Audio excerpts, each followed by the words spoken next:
So my name is Erica. I've been with Glover for about 10 years. I'm one of the managers here. I run the plant healthcare crew and the watering crew. So I'm more or less in charge of keeping everything looking nice once it comes off a truck and is here in the nursery. So my primary job is IPM, which is integrated pest management. So I look for bugs and diseases and treat them appropriately, which a lot are actually caused by watering issues, which we're going to talk about when it comes to turf. So this is really informal. Stop me when you have questions.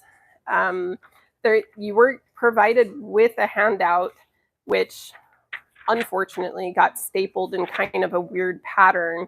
So I was going to start with the irrigation section that's actually on the second page if you wanted to follow along, because that's kind of the natural progression. It makes more sense to start there.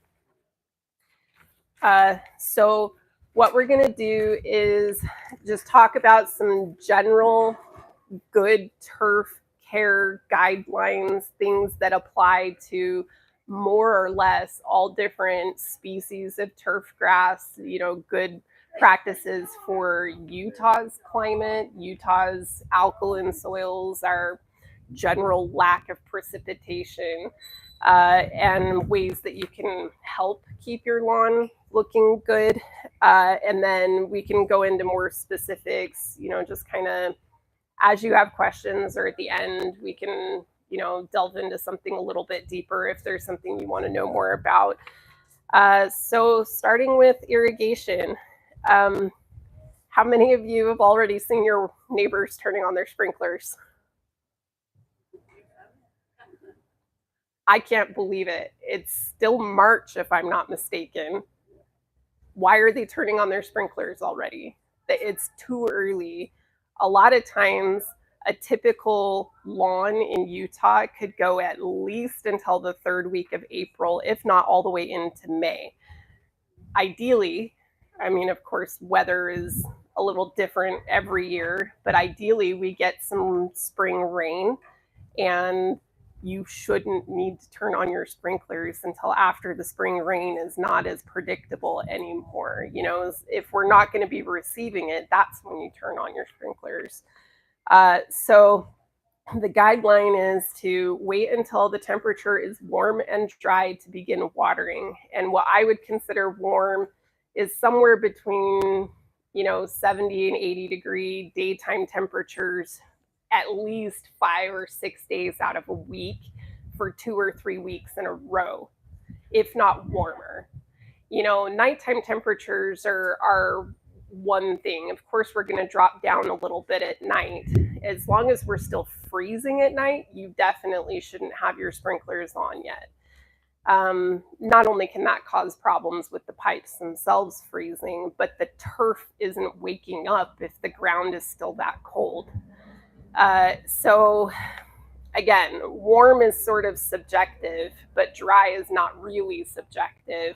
I would say if we've gone at least 2 weeks and haven't had any precipitation from the sky, that's probably a good time to turn on the sprinklers and start following this first table that's a little bit on the left where it says 70 to 80 degrees. And that means we're just going to go down those bullets really fast. When the daytime temperatures are between 70 and 80, you'd aim to water 2 to 3 times a week, and approximately a ½ inch per station. And if you guys don't know how to measure that, the easiest way is a catch cup. You just get a bunch of cans, used tin cans, aluminum cans from your pantry as you're emptying them out. Like tuna cans work really well, and you set them around your yard, and when you turn on your sprinklers, you just run them for a typical cycle, and then after your cycle is all the way over, go look in those cans and see how deep the water is. And if your water is a ½ inch, that means you've been running your zone long enough to deliver a ½ inch of water. If it's lower or higher, then you know whether you need to adjust your timer down or up. And it can change drastically based on the kind of spray heads you have. whether they're a fixed spray head or whether they are a rotating spray head. Rotating spray heads need a lot longer, more minutes to deliver the same amount of water. So it's easily twice as long if you have rotating spray heads. Oh, hey, look, that second and third item are exactly what I was just talking about. Okay, so back up to the second point in irrigation. We always recommend watering early in the morning. This is anywhere between something like 3 or 4 o'clock in the morning and 7-ish in the morning would be ideal, because the temperatures are cool enough that that water is going to have time to soak into the soil and dry at a slow rate off of the leaf blades before the sun is so hot that it burns through the water droplets and creates burn on your blades.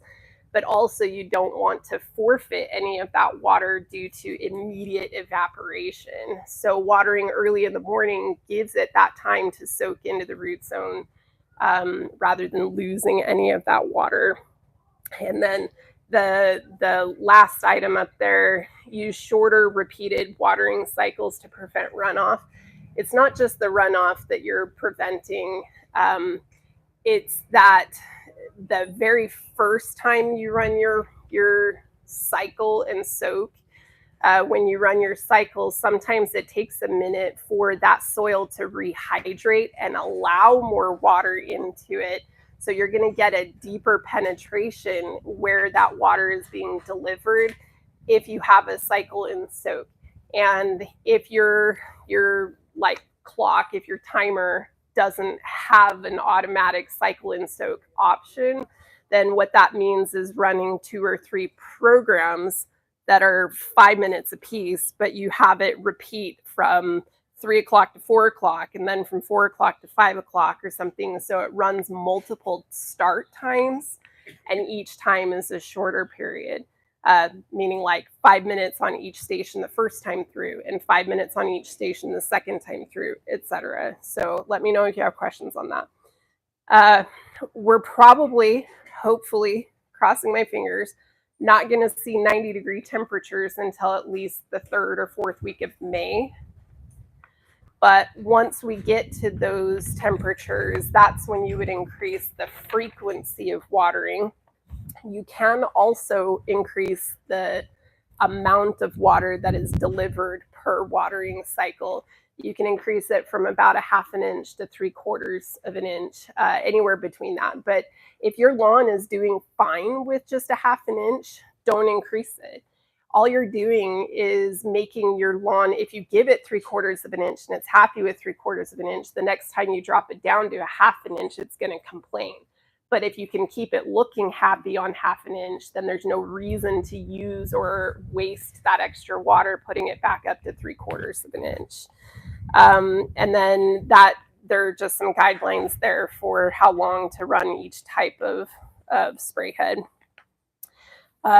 There is also that note on here that some areas may still be requiring a hand watering.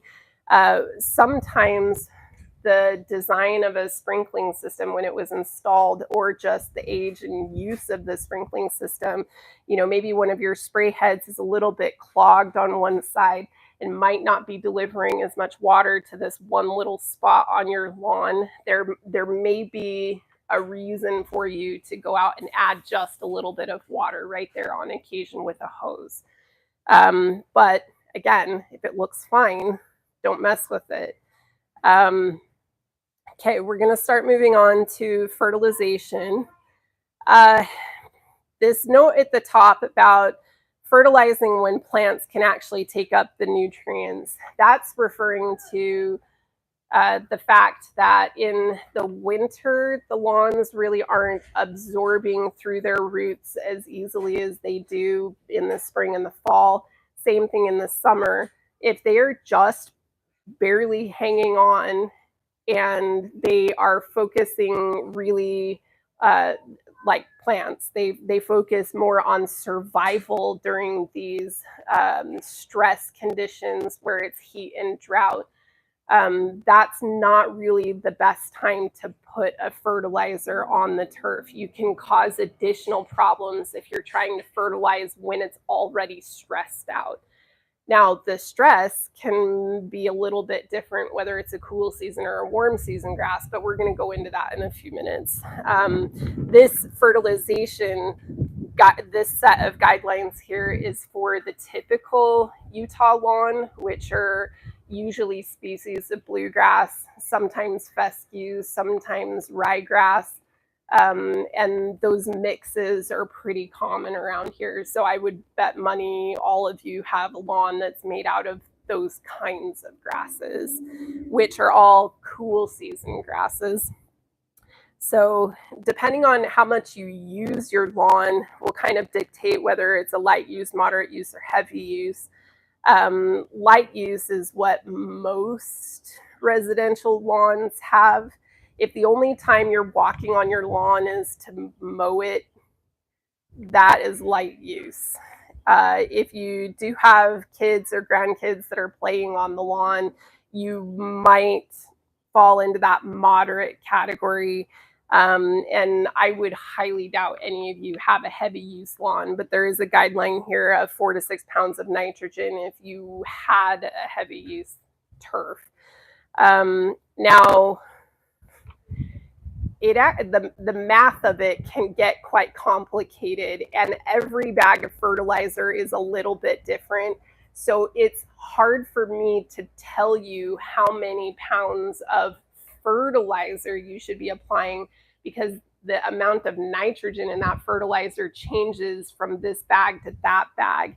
And it's really the nitrogen that you're trying to weigh out, not really the fertilizer. So what I'd recommend is coming in, talking to our diagnostics desk, either with your bag of fertilizer or at least a photo of the analysis that's on it. So we can say, oh, hey, this bag is 22% nitrogen. That means you need to put this many pounds of fertilizer on your lawn to deliver this much nitrogen. So we can help you figure that out, but it's practically impossible for me to tell you because they change it from bag to bag. So Promote a competitor, but is the IFA 1, 2, 3, 4 system pretty well thought out? Yeah, the IFA 4-step program is pretty well thought out. I would agree with that. They do a decent job of making recommendations for which amount of fertilizer, which formulation of nitrogen, slow release versus quick release, timed release. You know, they also have some micronutrients in some of the bags and different herbicides based on the time of season. So I think it's overall, it's a decent program. We do offer products that are similar, although we don't really sell it as a 4-step program. We can, but we don't have it marketed quite as well. But yeah, it's a good program. If you use that, it's fine. But just make sure you're applying when they say to apply, because they should not be telling you to put it on right in the hottest part of the summer.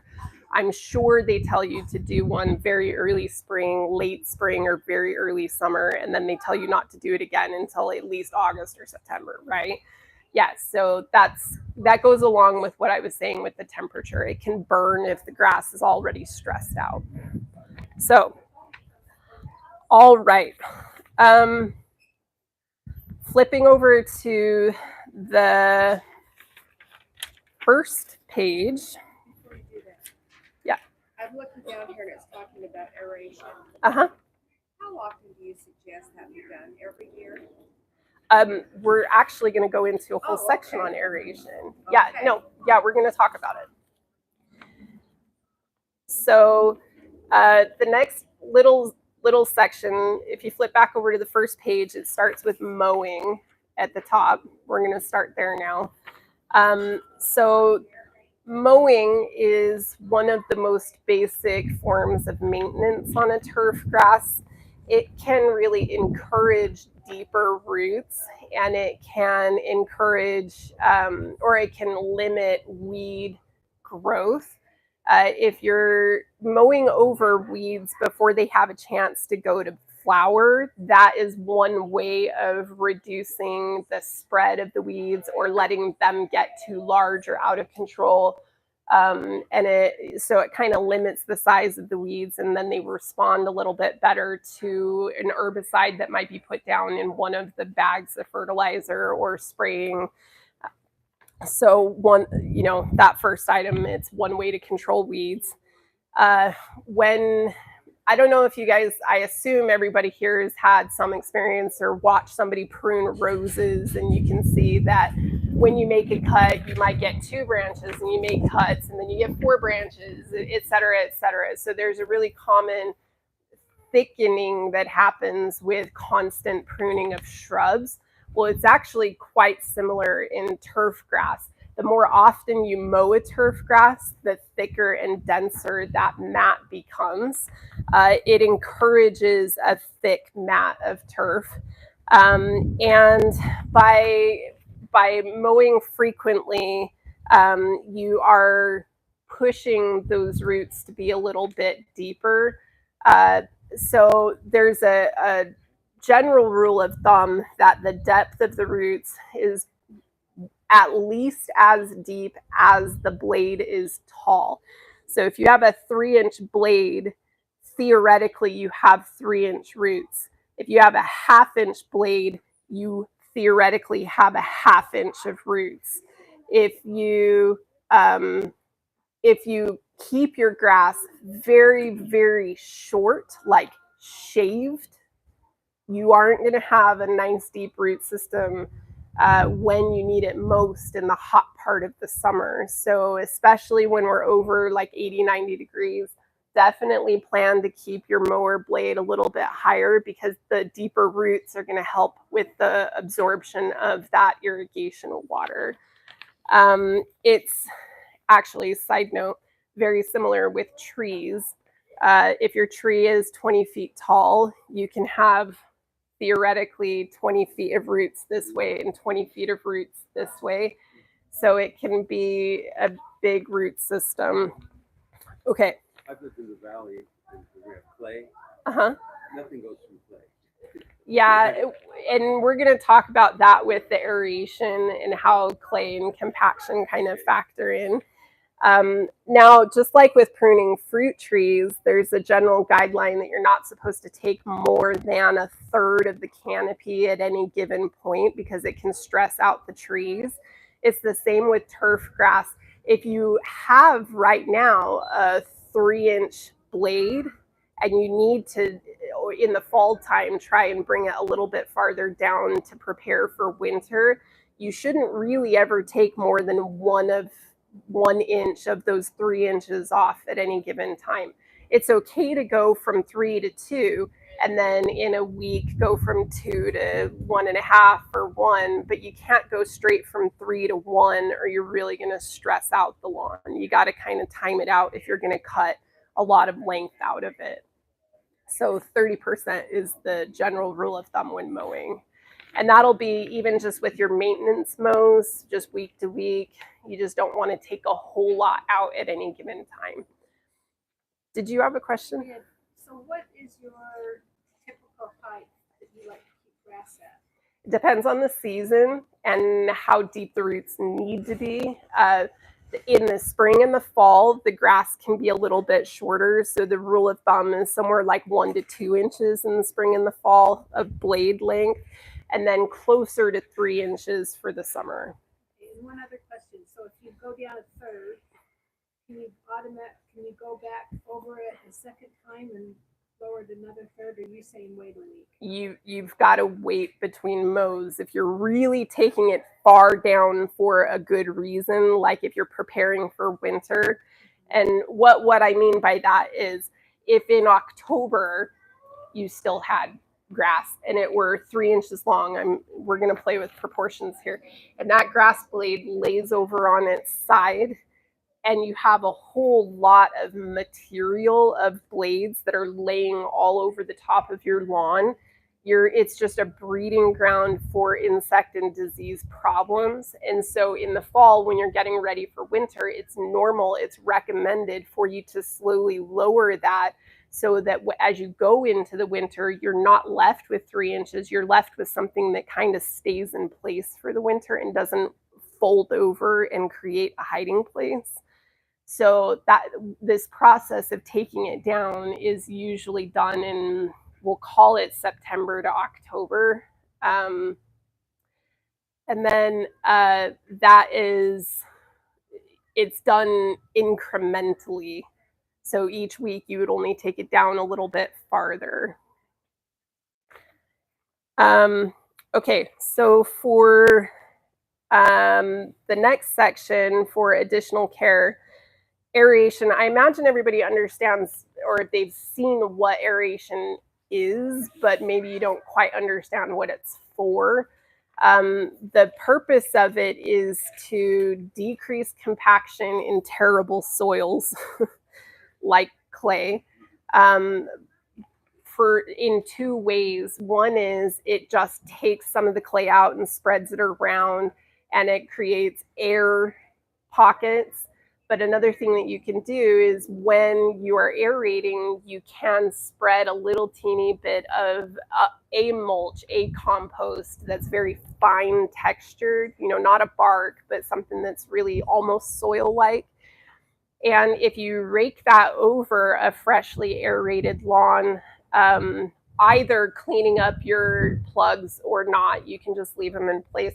But that little teeny bit of compost can get into the aerated holes, and over time it can increase, by adding that organic matter, it can increase and improve your soil texture so that you eventually won't have as bad of a problem with compaction in clay soils.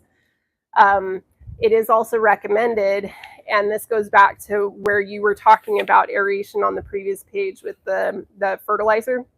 If you want to pair fertilizing with aeration, how you would do that is aerate first and then whirly bird your fertilizer out onto the lawn, and some of it is going to get down into those holes, and then you could theoretically top it off or seal it in. Seal is not the right word, but kind of cover the fertilizer with that little teeny bit of compost in those holes. And that really can deliver some of that fertilizer more directly to the roots than if it's just laying on the top. Like if you have a really thick thatch layer, sometimes fertilizing from the top is not as effective as fertilizing from, we'll call it the bottom, from those aeration holes. Would you have a recommendation for a compost that would be good to use after aeration? Yeah, we have a couple of different products, and you really don't need to put very much on. Just like 2 bags over a whole front yard would be plenty. Something like Soil Pep would be really easy and it's not going to burn. Or you could get something that is actually a compost with a small amount of nitrogen. I would probably hesitate to use something like steer manure because it's usually really hot with nitrogen and you're going to burn on something like a turf. But we have some composts up front that if they're spread thinly enough, they would be fine on turf. But I would probably go with Soil Pep just to be on the safe side, because that's going to do the whole thing with adding the organic matter. Soil Pep will do that. It will meet those needs without burning. So some people think they need to aerate an awful lot to, on a frequent basis for it to be effective. That's not necessarily true. If you're only going to do it once a year, the fall is the better time to do it. But it's not wrong to do it twice a year if you want to do it in the spring and the fall. But the grass usually doesn't need it in the spring. It's more preparing it for the winter and getting it ready to go through the poor weather. So, and by fall, it's usually September that you would aerate. Okay, thatching. What thatch is it's a layer of sometimes decomposing and sometimes not, old grass blades and other kind of buildup that's on top of the soil but below the tips of the blades, and it creates this sort of blanket, And underneath that blanket is, again, a really good hiding place for pests and diseases, but it also can reduce the amount of water that's getting to the soil. It can create obstacles for that grass as it's starting to grow up through it. It can actually suffocate a little bit the grass. If the thatch layer is too thick, it can reduce the oxygen to the roots. So on occasion, dethatching is a good idea. And you and I were talking about it just before the class started. Usually just a landscape rake, which is not the leaf rake, it's the long, hard-tined rake. Landscape rake just dragged over the top of the turf is plenty, just pulling out some of those dead blades. But some people like to power rake to try and get the thatch out. Usually that's excessive. Usually you don't need to power rake unless you're maintaining a sports field and you know what you're doing with turf science. I'd probably say that power raking does more damage than good, but most people, their turf recovers fine from it if they decide to power rake. It's just more than you need to do. If you're in the habit of picking up your clippings every time, then probably less. Yeah. So and picking up your clippings reduces the amount of nitrogen that's being delivered back to your turf. So if you leave your clippings, but they're very finely mowed clippings, and you're mowing frequently enough that there aren't big piles of it over the top of your existing blades, it's a really good way to deliver that nitrogen back to your soil. And the nitrogen itself can be a catalyst for helping break down that thatch layer. It's just like when you run a compost pile, sometimes there's a compost starter, and a lot of times that starter is a nitrogen product that helps it get hot and burn through the organic matter. So leaving your clippings on the lawn can be a good thing. If you're reducing the height of the blades by a significant amount and you're trying to remove a lot of it, I probably wouldn't leave them on there just in case, because you can have these big piles that'll create dead spots in the yard. So I'd probably pick them up in that case. So occasional thatching, that really can happen anytime, but I probably would recommend that in the spring rather than the hot part of the summer. Fall would be a good time to do it, but just like with aeration, if you're only going to do it once, do it in the fall. If you're going to dethatch, I would probably do it in the spring. Seeding and overseeding. Grass seed on average is pretty cheap, and it can make a really big difference for renewing a turf grass that might be old and spent. Plants have a lifespan, and grass is not immortal. And a lot of times it's natural for a grass to reach kind of the end of its natural life cycle.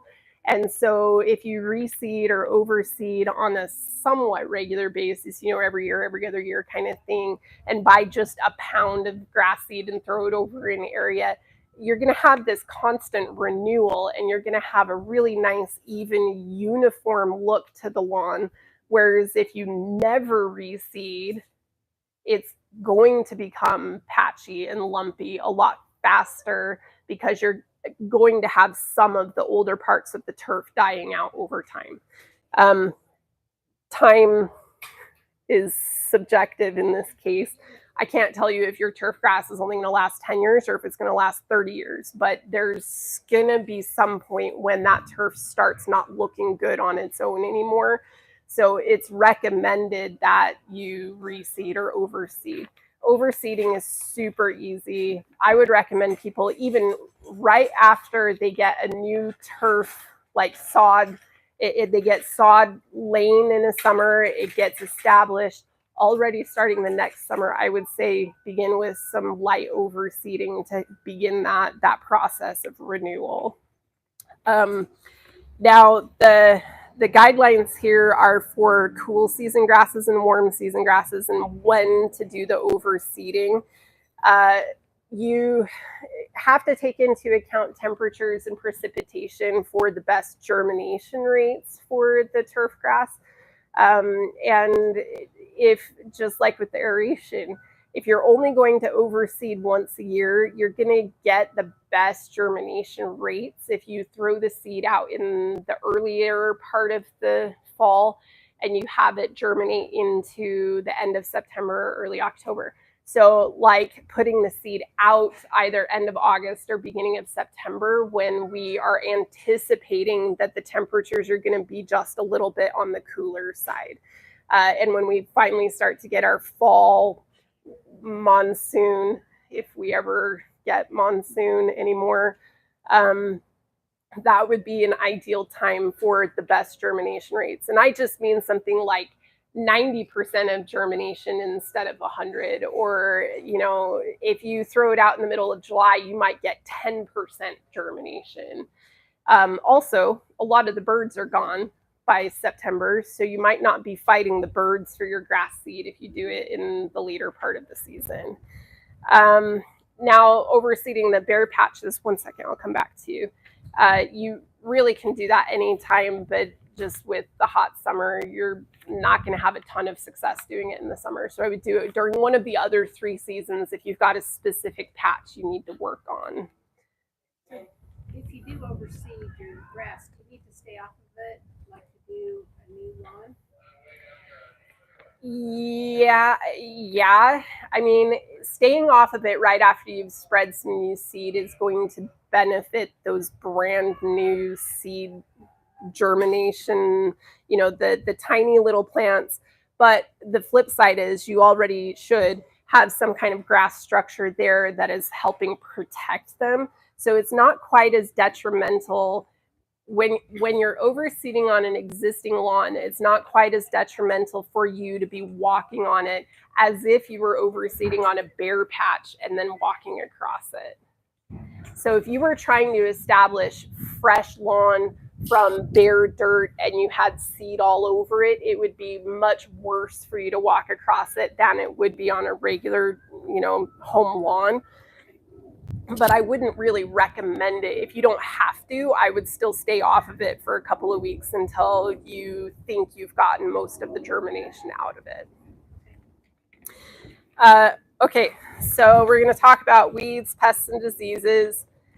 This one section, honestly, I'm going to kind of gloss over because this could be a whole class of its own, really.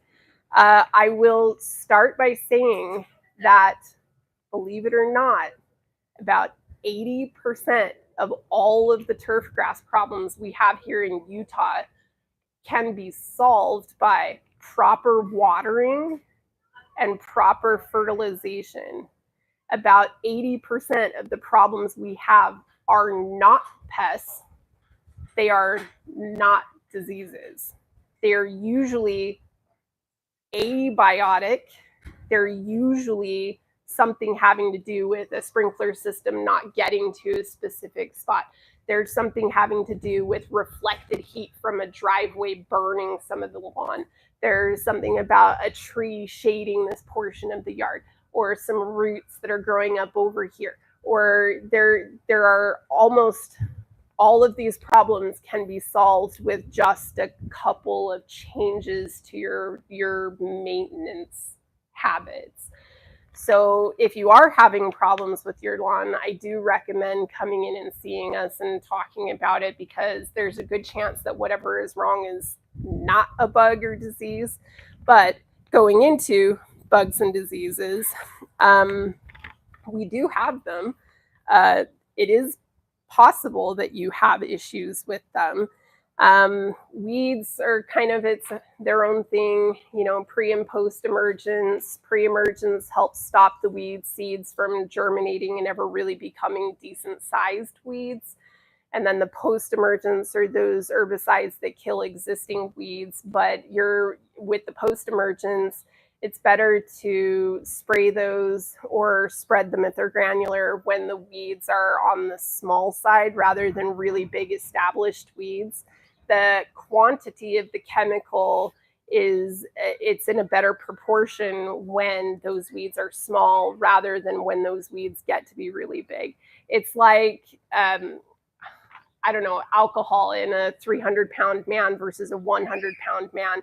They might both take a shot of alcohol, but that shot is going to affect the 100-pound man a lot harder than it will the 300-pound man. It's just an example of how it works. So the amount of chemical can be far more effective when the weeds are smaller. So also knowing which herbicides are safe for your turf grass or which are going to kill the turf grass next to it, that's really important for you to know. And sometimes when you have weedy lawn in your lawn, the only way to do it is to kill out the neighboring lawn.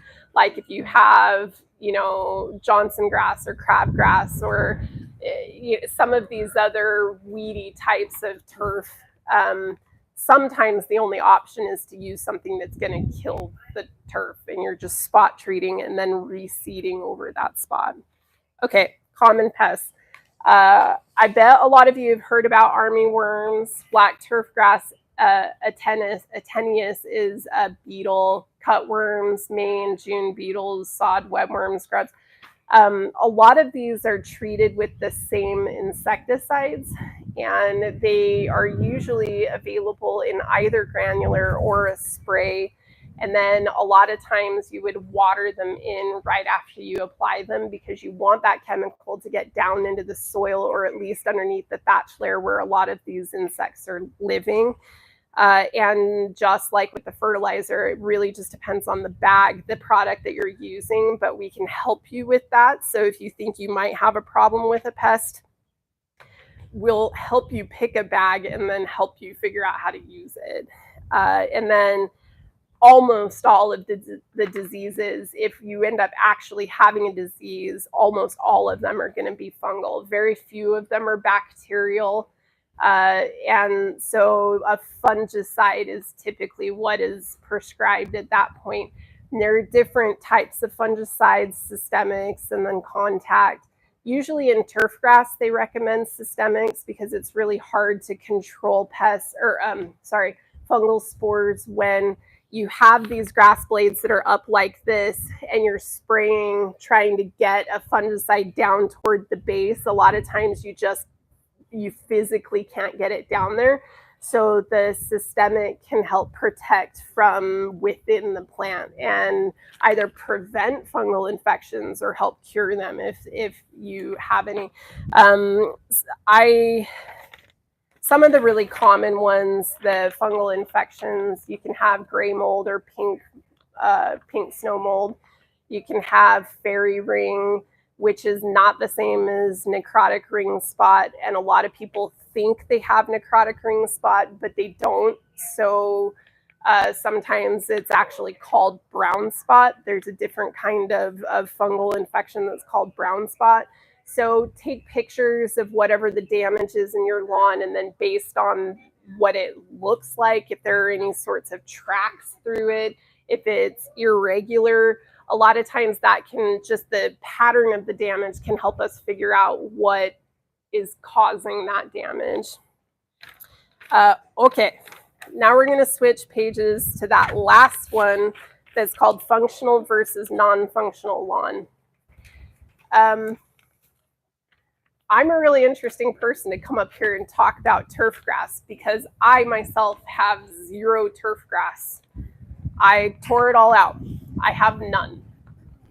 And my yard is very different from my neighbors' yards. And I made a comment a little while ago that if the only time you're on your turf is to mow your turf, it's a really good sign you don't need your turf. And this isn't the same as all of the xeriscaping. It's not the same as all the flip your strip. It's not the same as local scapes. All of those are important and they have their place. But just generally speaking, if you don't need it, it is a big waste of time. First and foremost, it is there were two things keep weeds down: turf and cement. Not necessarily. Mulch does a really good job of keeping weeds down. I don't have to weed that often, and my whole yard is mulch. It's, well, I mean, plants, trees, but mulch. So first and foremost, a lot of people in this industry believe that turf is a waste of time. But it can be a waste of water. It can be a waste of chemicals. And, you know, of course, if you are using it, if you like to be out there, if you've got a nice tree and you like to go lay on the grass and read a book, if you've got kids that are playing soccer on it, of course there's place for turf grass. And turf grass is a lot cooler temperature-wise than concrete or rock mulches or other things like that. Yeah, so I mean, I'm halfway telling you to get rid of it and halfway saying if you've got a reason for it, of course, keep it. So it's kind of up to you. If you think it's useful for you, have it. But where it says here, use grass lawns in areas where it serves a purpose. This refers to not having any weird little tiny strips of grass that are in your park strip or, you know, on the side of your driveway where your turf is only 1 foot wide between your property and the fence line. It doesn't play a role there. There's no reason for it. So consider ripping out these tiny little pieces of turf that don't make sense and reduce your overall turf to the area, the physical area that you are actually using. And it'll reduce your time and maintenance and water and all of these things that go into it. And there are a lot of things that you can plant in that 1 little foot of bed against the fence next to the driveway. So there are alternatives if you have one of these little spots that you need to fill in. Right down here by close to the temple on Shields Lane, if you go this way toward Redwood, there's a sidewalk that meanders, and on the side of the sidewalk there are these little crescents of turf that I swear are no wider than 1 foot, and they're between concrete and concrete. And I think to myself every time I drive past that, why is this here? Who is using this turf? So consider that when you're looking at your own yard. Are there any of these little pieces that don't make sense? Okay. Comparing turf grass species, cool season versus warm season. We did talk a little bit about, I listed off a couple of these cool season grasses for you, but to talk about why they're different, just like with trees when they're waking up in the spring, certain trees have certain life cycles where some of them will bloom really early and then have their leaves come out. Some of them will take a lot longer to push their leaves out. Some of them hang on to their leaves for the winter. They all have their different life cycles, right? Well, turf grass also has different life cycles. It is normal for cool season grasses to be the happiest and greenest and lushest when the temperatures are on the cool side. So grasses like Kentucky bluegrass and some of the fescues and the others that are listed here, the ryegrass and even wheatgrass, they are cool season grasses, and they will just naturally look their best in the spring and the fall. It is normal for them to go through a dormant period in the middle of the hottest part of the summer. It is normal for them to take on a brown hue and almost look dead. And that's why we have to water and water and water and water to try and keep them green when it's hot. And really what you should be doing is watering enough to keep them alive. Green and alive are two different things. So consider the type of grass you have and that it's normal for it to have this brown color in the hot part of the summer. The flip side is if you want the green in July, you have options for warm season grasses that look the best when it's the hottest, but then you forfeit the spring and the fall. Usually in those cooler seasons, it's normal for them to look more dormant. So buffalo grass is a really good example of warm season grass. Go ahead.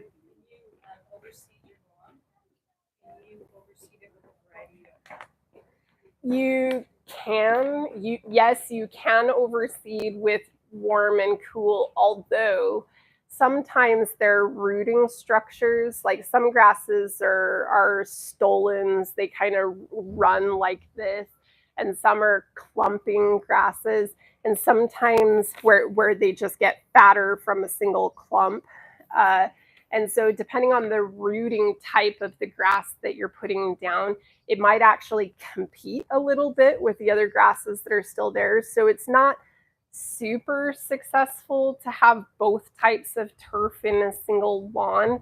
What's usually recommended is if you like the look of the cool season grasses like bluegrass and ryegrass, etc., the things that we're typically used to seeing around here. There are newer varieties, genetic varieties of bluegrass. Sometimes when you look on the back of a seed mix, you'll see, oh, it's got this kind of bluegrass and this kind of bluegrass. And some of those newer varieties are better at tolerating the hotter temperatures. Yes. Yes. So look for seed mixes that are these types of grass, but that are drought tolerant or tolerant of the sun versus the shade, or some kind of keywords that are on the bag, because not all bluegrasses are created equal. Not all ryegrasses are created equal. Same with the fescues. There are like 30 different species of fescues that are out these days, but they're all called fine fescue. So knowing which fine fescue you're putting down can make a difference in how well it tolerates those hot summer temperatures.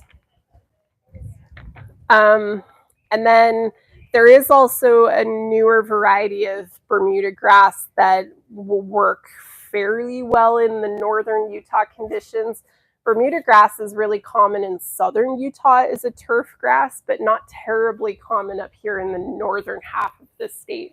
But there's a hybrid that works fairly well for turf grasses up here if you wanted to try it. Okay, and then alternatives to turf grass. There are a lot of people who look at turf grass as a waste of space because of the pollinators. Pollinators don't particularly like grass blades. It doesn't offer any nectar. It's not a flower. It's not healthy for the soil because turf grass doesn't really produce any of its own nitrogen, where nitrogen fixing plants like clover do a fantastic job of catching nitrogen and putting it into the soil. So you can reduce the amount of fertilizer you need to put down just by intentionally mixing clover into your soil. It's actually a whole movement these days of mixing turf with other kinds of alternatives. We have a bag of grass seed in the store right now that is grass and clover. And there are a lot of people who are using clover for different kinds of cover crops too, because adding that organic matter into your soil, but adding the nitrogen into your soil is really helpful for soil health over time. So if you do have turf, depending on the kind of lawn you have, whether or not you have clover, it might be worth spreading a seed mix that has more clover and making the whole thing look uniform. The bees go nuts for it. Put some clover back in. And then if you have these areas that we were talking about where turf might not make sense, these little spots in a park strip, for example, there are a lot of ground cover options that will do well with little to no water once they have a chance to set root. So some of the examples are like creeping thyme. Chamomile does fairly well with, I don't know, would you say about any type of water, low to high? It's kind of, it'll do its own thing. Chamomile can get away from you, so be careful with that one. Moss does really like higher water conditions, so I probably wouldn't use that in a park strip sort of situation, but if you've got a little corner that's kind of shady that the grass doesn't grow in that spot because it's not getting enough sun, consider putting a moss there because you're going to get a similar appearance to it. The aesthetic is going to be similar, but the moss will just kind of, enjoy being in that shady spot with a little bit more moisture. So there are some alternatives that you can consider putting in, swapping out the turf grass. So kind of in summary, and then we can go into some more questions, be smart about where you're using the turf, and then because you don't want to create more work than it's worth, and just having these really basic maintenance techniques with mowing frequently rather than infrequently, and keeping your blades longer in the summer, fertilizing when it's appropriate to fertilize, watering correctly, which is not 5 minutes every 3 hours all day long every summer. So correct watering cycles. You really, just with those things, can have a pretty good looking turf grass with not a whole lot of extra effort. You won't have Rio Tinto grass, but you'll have something that looks really nice. The concept of deep watering for deep roots isn't true. It is true. It's absolutely true. Yeah. And that goes back to the cycle and soak that I was talking about.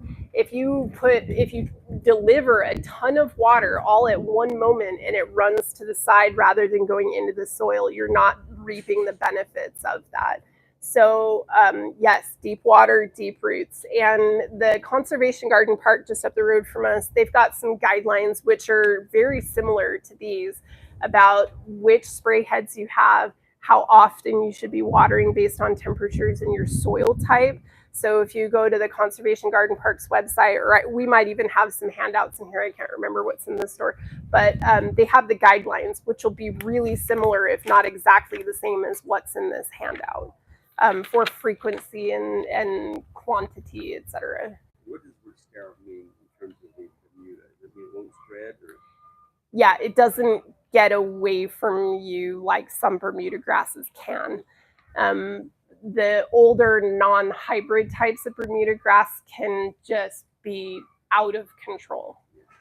And this one doesn't spread like that. It's through the rhizomes. Yep. Yep. We planted, we seeded lawn in our backyard last year and first time, and we've got a ton of weeds. We got the grass up, but there's tons of weeds coming up through. What's the best way to take care of those?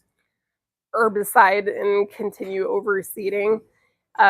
So what I would do is probably, if you've still got a minute, step inside the store, describe that to Andrew or Todd or whoever's at the diagnostics desk today, and get a lawn, probably just post-emergent, because I don't know if we'll have anything that has pre and post in it that you could put down. Oh, I guess it's early enough in the season, you probably could do both. Yeah, there's a little bit of a waiting window, but you can do overseeding. You can, depending on which direction you want to do it in, if you want to do it this way or this way, sometimes you can overseed and then wait 2 or 3 weeks and put on a pre-emergent, which will prevent more weed seeds from germinating, but it'll be far enough into the germination of the grass that you should not damage the grass. The other arrangement is to put the pre-emergent on and then wait however many weeks you have to wait to reseed, and then you can put the grass seed on at that point. I would anticipate that you could still put seed down and have pretty grass seed, have pretty good germination for probably about the next 6 or maybe 8 weeks. I think if you were to put it down any later than that, you probably would not have very good germination because we'll get too hot and you'll probably lose a lot to birds. Okay. Yeah. What about pet spots like dog urine?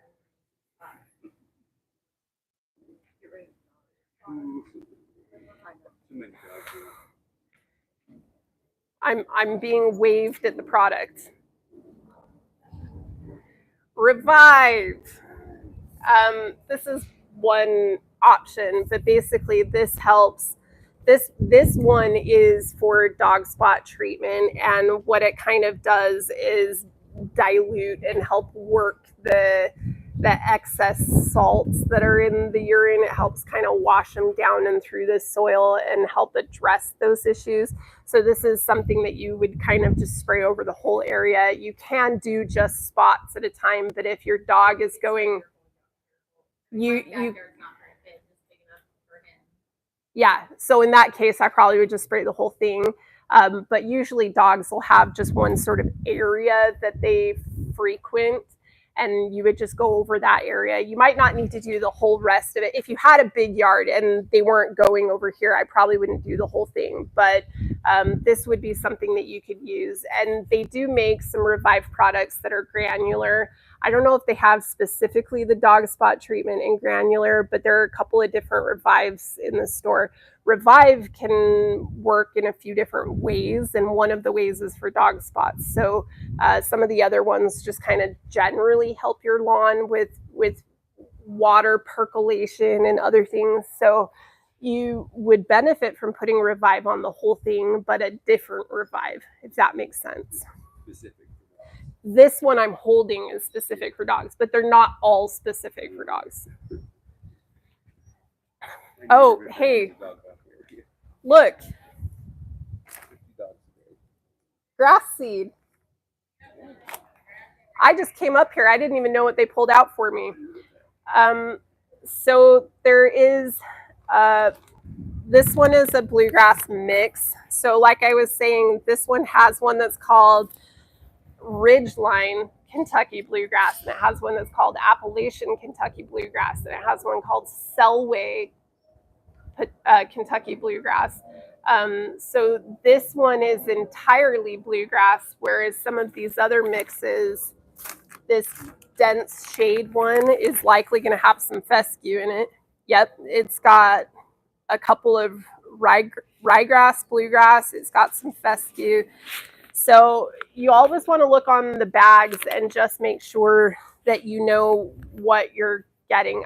I wouldn't expect you to know what Ridgeline Kentucky Bluegrass is, but understand that you're getting a solely bluegrass mix, or that you're getting something that's got fescue and rye and some of these other things, because they can kind of be more effective in different spots. Like this one is for dense shade. Being able to see these keywords on the bag and knowing that these species of grasses are going to be more tolerant of a shade condition, that can really help you pick which grass seed is going to be right for you. That one for sun, more sun, no shade. Yeah, they're the ones that say sun and shade, they're usually good for hot sun. So I would expect that one to do fine in full hot south burning lava. My house. So yeah, if it says the word sun on it, I think you'd be fine. This yellow bag here is it's an acidifier. So it can kind of help correct some of the pH issues that we have here in Utah. It's not a permanent fix. It's not like you put it down once and you're good forever going forward. But it can help deliver some iron, which will help with the greening up. But the point of it is soil acidifier. Can't quite see that word. So just simply because we're a more arid climate and we don't receive a lot of rain and we don't have these big green dense forests that deliver us a lot of organic matter that is decomposing in all of our yards, we just naturally are always going to have high pH soils, and you're going to have a harder time fighting it than learning how to deal with it. So soil acidifier just kind of buffers a little bit. You might have to put it on every year to get the real benefits from it. But a lot of the turf grass species that are available these days don't really even care about the pH. There you go. Turf grass, I would say in general, is not terribly picky about pH. It's fairly tolerant of even the high pHs. But this can help with the other kind of nutrient uptakes. So the soil chemistry, a little bit of it is the higher up the pH scale you go and the more alkaline you go, some of those materials, some of those minerals that are in the soil, they become harder for the grasses to absorb because just how the tightness of how they're bound to the soil particles. So iron is one of the things that the soil is going to have a hard time taking up because of the high pH. And that's the point of lowering the pH and delivering the iron. It can help green up some turf if you're having any issues. And then we talked a lot about overseeding and a little bit about sod, but you do have to be careful about what kinds of fertilizer you're putting on brand new grass, because not all grass can handle the really strong fertilizer if it doesn't have a good root system yet. So if you are trying to fertilize something that's on the new side, you need to check your bags and make sure that they're designed for new lawns. So like that green bag over there, the Fertilome bag, is a new lawn starter fertilizer. It's going to be a different formulation of iron, or excuse me, of nitrogen that won't burn the brand new turf. And then Milorganite is pretty much always safe.